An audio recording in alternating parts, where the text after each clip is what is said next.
ಧಾರವಾಡ ಜಿಲ್ಲೆ ಕುಂದಗೋಳ ಪಂಚಗ್ರಹ ಹಿರೇಮಠದ 52 ಎಕರೆ ಭೂಮಿ ಪರವಾರಿಗೆ ತಡೆಯಾಗಬೇಕೆಂಬ ಶ್ರೀಮಠದ ಭಕ್ತರ ಆಶೆಯಂತೆ ಕಾಶಿ ಶ್ರೀಗಳು ಹಾಗೂ ಬಾಳೆಹೊನ್ನೂರು ರಂಭಾಪುರಿ ಶ್ರೀಗಳು ಪಂಚಗ್ರಹ ಹಿರೇಮಠಕ್ಕೆ ಆಗಮಿಸಿ ಶ್ರೀಗಳ ಹಾಗೂ ಭಕ್ತರ ಮಧ್ಯದ ವಿವಾದಕ್ಕೆ ತೆರೆ ಎಳೆದರು. ಪಂಚಗ್ರಹ ಹಿರೇಮಠದ ಪೀಠಾಧ್ಯಕ್ಷ ಶ್ರೀಗಳು ಹಿರಿಯ ಶ್ರೀಗಳೊಂದಿಗೆ ನಡೆಸಿದ ಮಾತುಕತೆಯಂತೆ ಈಗಿರುವ 52 ಎಕರೆ ಭೂಮಿಯನ್ನು ಮಾರುವುದಿಲ್ಲ ಎಂದು ಸ್ಪಷ್ಟಪಡಿಸಿದರು. ಹಿರಿಯ ಶ್ರೀಗಳ ಮಾರ್ಗದರ್ಶನದಲ್ಲಿ ಶ್ರೀಮಠದ ಆಡಳಿತ ನಡೆಸಿಕೊಂಡು ಹೋಗಲಾಗುವುದು ಎಂದು ಭರವಸೆ ನೀಡಿದರು.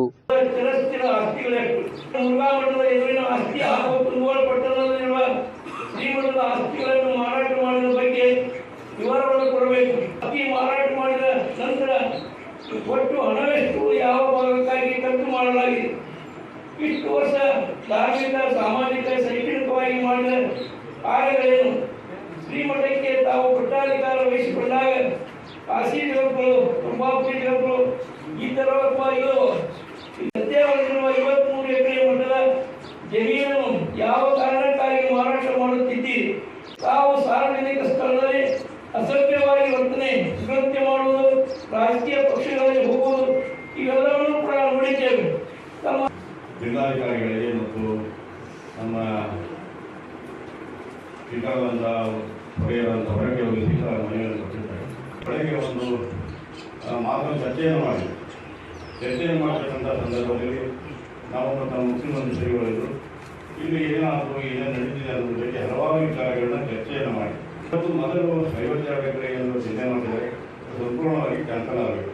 ಹಾಗೆ ಕೊಟ್ಟಿದ್ದಾರೋ ಅದರಲ್ಲಿ ಕಡಿತಾ ಇದ್ದವು ಅವರು ಸಹಿತ ಇವತ್ತು ಕಡೆ ಹಿಡಿದುಕೊಂಡಂತಕ್ಕಂಥದ್ದು ಸಂಪೂರ್ಣವಾದಂಥ ಒಂದು ತೀರ್ಮಾನವನ್ನು ಮಾಡಿದ್ದಾರೆ. ಮುಂದಿನ ಒಂದು ಹಂತದಲ್ಲಿ ಈಗಾಗಲೇ ಇಲ್ಲಿವರೆಗೂ ಆದಂಥ ಏನೇನು ಆಗಿದೆ ಅನ್ನೋದ್ರ ಬಗ್ಗೆ ಮಹಾಸ್ವಾಮಿಗಳು ಚರ್ಚೆಯನ್ನು ಮಾಡಿದೆ.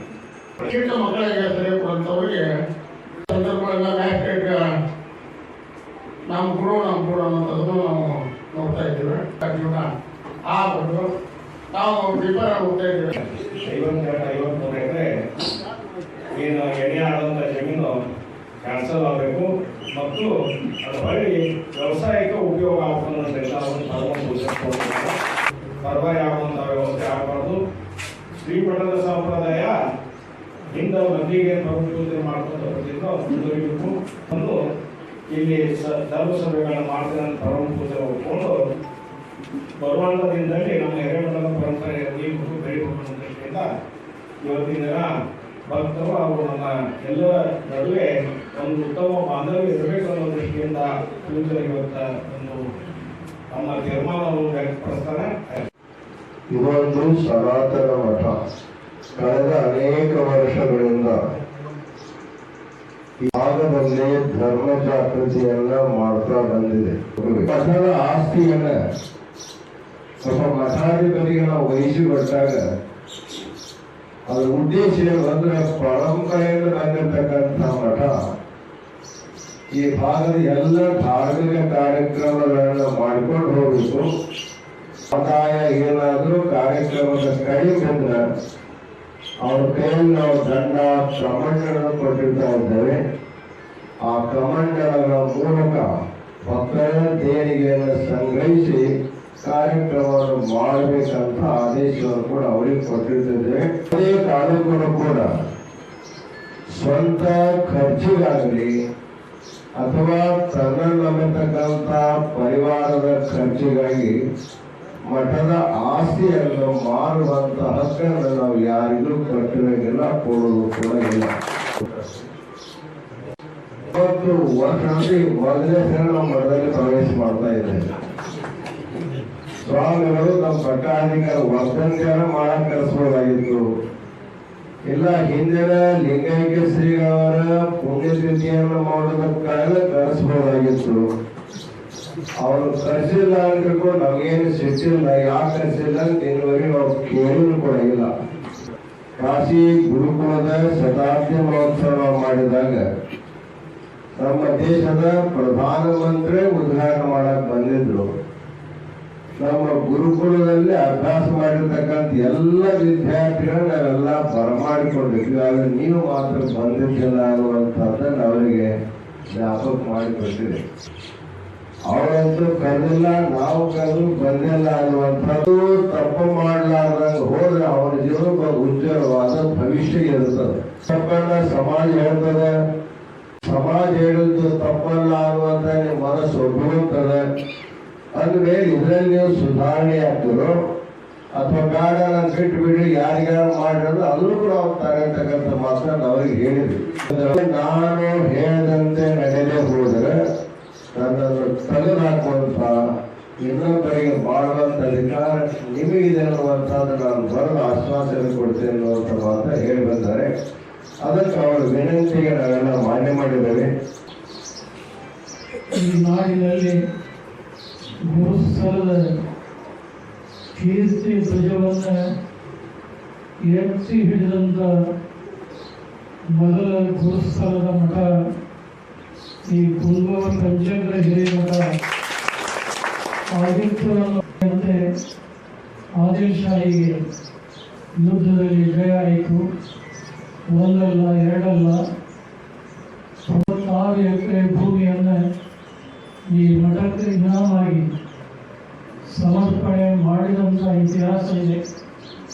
ಇವತ್ತು ಇಲ್ಲಿ ಪೂಜೆಗಳು ಅಂತ ಗದ್ದುಗೆ ಏನಿದೆಯಲ್ಲ ಅದು ಕರ್ತೃ ಶ್ರುತಿಕಂಠೇಶ್ವರರ ಗದ್ದುಗೆ ಅದು. ಶ್ರೀಗಳವರು ಮಾಧ್ಯಮದ ಜೊತೆಗೆ ಮಾತನಾಡುವಾಗ ಇದು ಪುತ್ರ ವರ್ಗ ಪರಂಪರೆಯ ಮಠ ಅಂತೇಳಿ ತಿಳಿದು ಹೇಳಿದ್ರು ತಿಳಿಯಲಾರದೆ ಹೇಳಿದ್ರು ಗೊತ್ತಿಲ್ಲ. ಬಹುಶಃ ಇದು ಪುತ್ರ ವರ್ಗ ಪರಂಪರೆಯ ಮಠವಲ್ಲ. ಶ್ರೀಗಳ ಸದಾಶಯದಂತೆ ಎಲ್ಲ ಭಕ್ತರು ಸೇರಿ ಜಂಗಮ ವೃತ್ತವನ್ನು ಆಯ್ಕೆ ಮಾಡುವಂಥ ಮಠ ಹೊರತು ಪುತ್ರ ವರ್ಗ ಸಂಪ್ರದಾಯದ ಮಠ ಅಲ್ಲ ಅನ್ನುವಂಥದ್ದು ಸ್ಪಷ್ಟವಾಗಿ ನಿರ್ಣಯಕ್ಕೆ 30 ಎಕರೆ ಭೂಮಿಯನ್ನು DP ಹಿರೇಮಠರವರಿಗೆ ಸಿದ್ಧಲಿಂಗ ಶಿವಾಚಾರ್ಯರು ಅವರ ಹೆಸರಿಗೆ ಬರೆಯುವಾಗ ಒಂದು ಮಾತು ಹೇಳಿದರು. ಟೆನೆಂಟ್ ಆಕ್ಟ್ ಹೆಚ್ಚಾಗುವುದರಿಂದ ನಾನು ಬರೀತಾ ಇದ್ದೇನೆ ಹೊರತು ಇಲ್ಲದಿದ್ದರೆ ಬರೀತಾ ಇದ್ದಿಲ್ಲ. ಇದು ಎಲ್ಲಾದರೂ ಇದು ಮಠದ ಆಸ್ತಿ, ಮಠಕ್ಕನ್ನೇ ಉಳಿಬೇಕು ಅನ್ನುವಂಥ ಅಪೇಕ್ಷೆ ಹೊರದಾಗಿ ಬದಲಿ ಹೋದ ನಂತರದಲ್ಲಿ ಆ 30 ಎಕರೆ ಭೂಮಿಯನ್ನು DP ಹಿರೇಮಠರವರು ತಮ್ಮ ವಶಕ್ಕೆ ಪಡೆದು ಧಾರವಾಡದಲ್ಲಿರುವಂಥ ಕುಂದೂರದಲ್ಲಿರುವಂಥ ಅಪಾರ ಬೆಲೆ ಬಾಳುವಂಥ ಆಸ್ತಿ ಶ್ರೀಗಳವರು ಯಾರನ್ನೂ ಸಂಪರ್ಕಿಸದೆ ಏಕಾಏಕಿಯಾಗಿ ನಿರ್ಧಾರ ತೆಗೆದುಕೊಂಡು ಅದನ್ನು ಮಾರಾಟ ಮಾಡಿರುವಂಥದ್ದು ಬಹಳ ತಪ್ಪಿದೆ. ಈಗಂತ ತಾಪತ್ರ ಏನು ಬಂದಿದೆ ಯಾವುದೇ ಲೆಕ್ಕ ಕೇಳಿದರೂ ಕೂಡ ಪ್ರಯೋಜನ ಆಗುವುದಿಲ್ಲ.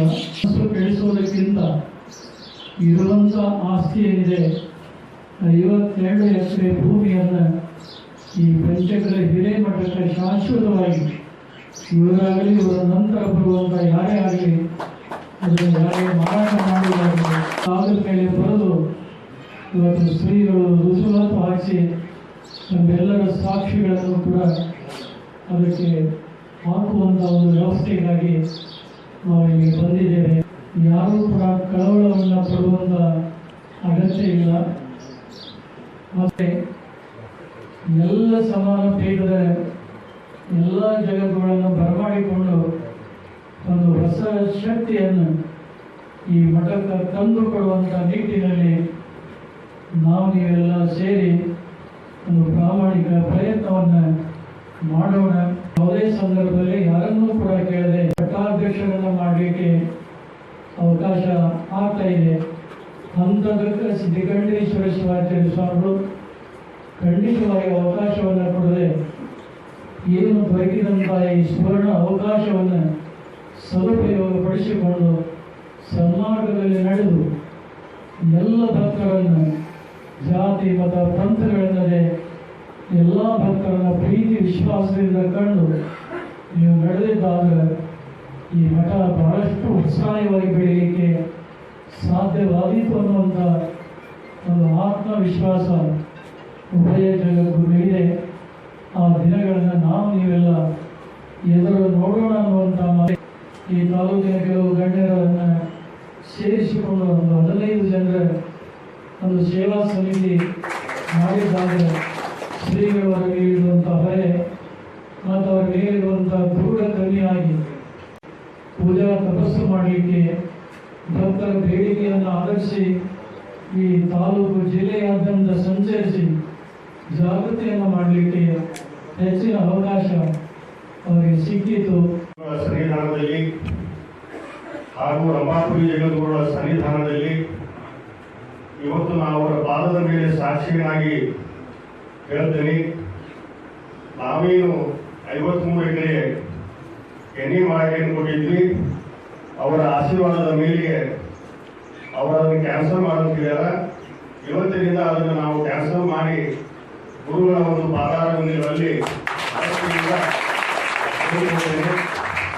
ಮತ್ತು ರಂಭಾಪುರಿ ಜಗದ್ಗುರುಗಳವರು ಮತ್ತು ಕಾಶಿ ಜಗದ್ಗುರುಗಳವರು ನನಗೆ ಪ್ರಾಯಶ್ಚಿತವಾಗಿ 30 ದಿನ ಇಲ್ಲ 90 ದಿನ ಅನುಷ್ಠಾನವನ್ನು ಮಾಡಬೇಕು, ತಪಸ್ಸನ್ನು ಮಾಡಬೇಕು ಅಂತ ಹೇಳಿದ ಗುರುಗಳ ಆಜ್ಞೆಯಂತೆ ನಾನು ಅವರು ಎಲ್ಲಿ ಹೇಳ್ತಾರೆ ಪವಿತ್ರ ಕ್ಷೇತ್ರಕ್ಕೆ ಹೋಗಿ, ಪುಣ್ಯ ಕ್ಷೇತ್ರಕ್ಕೆ ಹೋಗಿ ರಂಭಾಪುರಿ ಜಗದ್ಗುರುಗಳವರ, ಕಾಶಿ ಜಗದ್ಗುರುಗಳವರ ಆಶೀರ್ವಾದದ ಮೇರೆಗೆ ನಾ ಏನೋ ತಪ್ಪು ಮಾಡಿದ್ರು ಸಹಿತ ಮಗ ಏನಾದರೂ ತಪ್ಪು ಮಾಡಿದ ಎಂತ ತಾಯಿದಲ್ಲಿ ಹೆಂಗೆ ಹೊಟ್ಟೆ ಹಾಕೊಂತಾರ ಹಂಗೆ ನಾನು ಏನೋ ತಪ್ಪು ಮಾಡಿದ್ರು ಸಹಿತ ರಂಭಾಪುರಿ ಜಗದ್ಗುರುಗಳವರು, ಕಾಶಿ ಜಗದ್ಗುರುಗಳವರು ಅದನ್ನು ಹೊಟ್ಟೆ ಹಾಕೊಂಡು ನನ್ನ ಜಪಾನ ಮಾಡಲಿ ಅಂತಕ್ಕಂತಹ ಮಾತನ್ನ ಹೇಳಿಕೆ. ನಿಮ್ಮೆಲ್ಲ ಭಕ್ತರಿಗೆ ಧರ್ಮಕ್ಕಾಗಿ ಮತ್ತು ಈ ಸಮಾಜಕ್ಕೆ ಒಳ್ಳೆಯದಾಗುವಂತಹ ಆ ಕೆಲಸ ಕಾರ್ಯಗಳನ್ನ ಇವತ್ತಿಂದ ನಾನು ಮಾಡ್ಕೊಂಡು ಹೋಗ್ತೇನೆ ಅಂತಕ್ಕಂಥ ಮಾತನ್ನ ರಂಭಾಪುರಿ ಜಗದ್ಗುರುಗಳು ಮತ್ತು ಕಾಶಿ ಜಗದ್ಗುರುಗಳ ಪಾದಾರವಿಂದಗಳಲ್ಲಿ ಭಕ್ತಿಯಿಂದ ಬೇಡಿಕೊಂಡು ನನ್ನ 2 ಮಾತುಗಳನ್ನು ಮುಗಿಸ್ತೀನಿ.